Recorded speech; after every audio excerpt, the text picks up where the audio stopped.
You have spent years watching other people's lives, their promotions, their weddings, their announcements, the vacation photos, the new house, the career change that worked out. And somewhere along the way, without noticing exactly when, you stopped seeing your own life clearly because you were always measuring it against theirs. You were not the only one who has felt this, but here is something almost no one says out loud.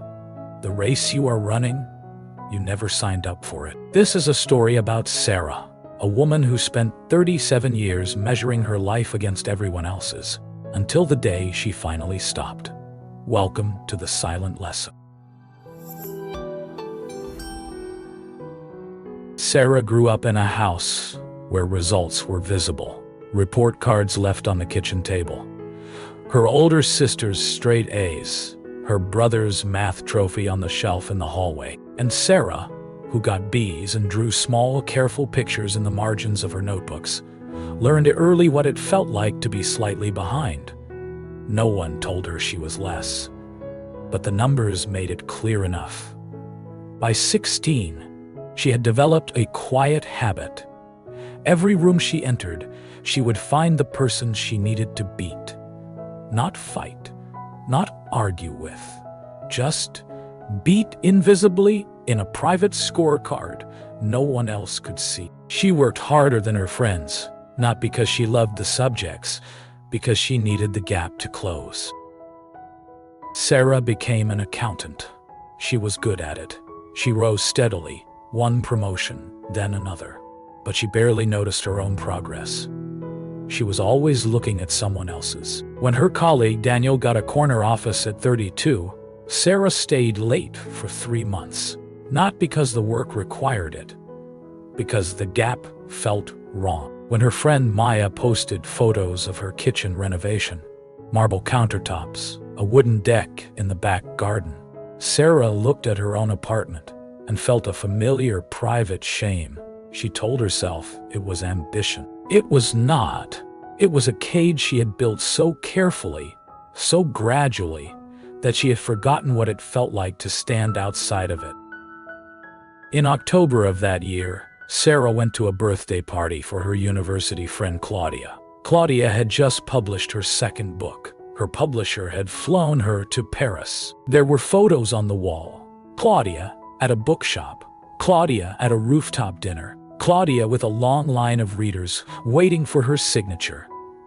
Sarah stood in front of those photos for a long time. She smiled when Claudia came over. She said exactly the right things. "This is incredible.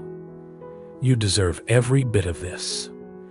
But walking home in the cold October air, something inside her cracked. She sat on a bench near her apartment and realized she did not know what she wanted.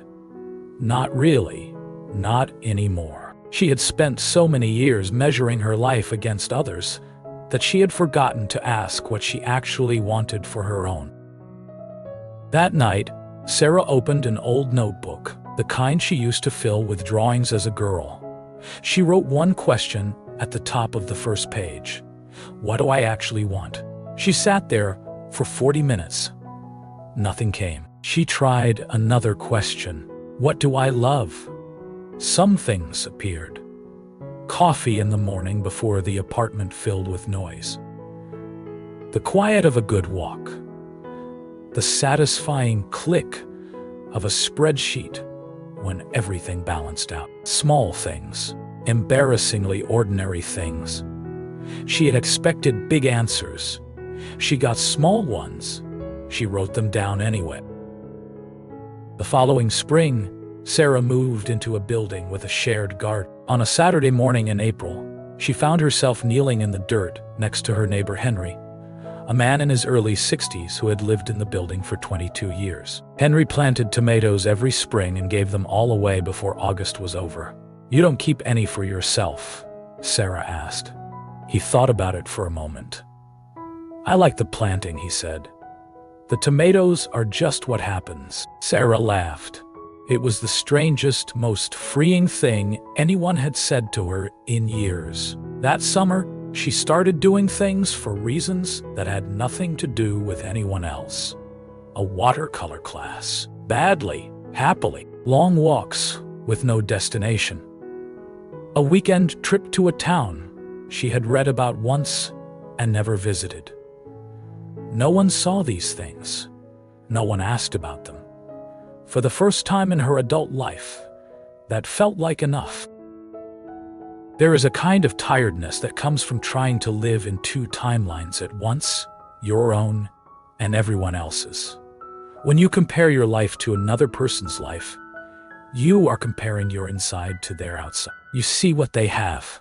You cannot see what it cost them, what they gave up, what they are afraid of losing.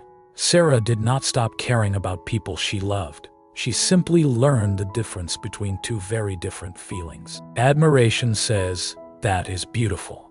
I am glad it exists in the world." Comparison says, "That is beautiful.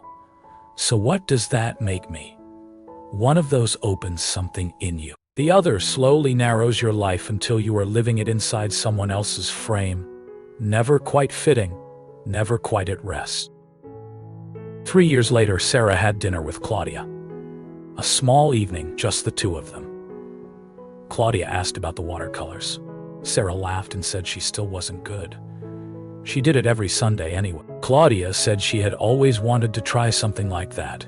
She never seemed to find the time. There was a pause, comfortable, unforced. Walking home, Sarah noticed something she had not noticed in a long time.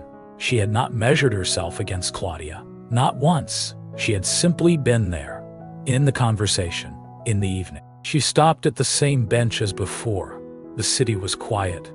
October air, but different this year, not cracking but settled.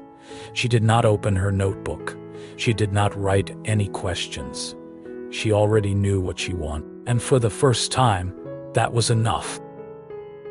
Tell me in the comments, just one word. What is something you have been chasing that might not actually be yours? If you know someone who has been running a race they never chose, send this to them. No explanation needed. They will understand. And if you want to find more of these quiet lessons, stay with the silent lesson.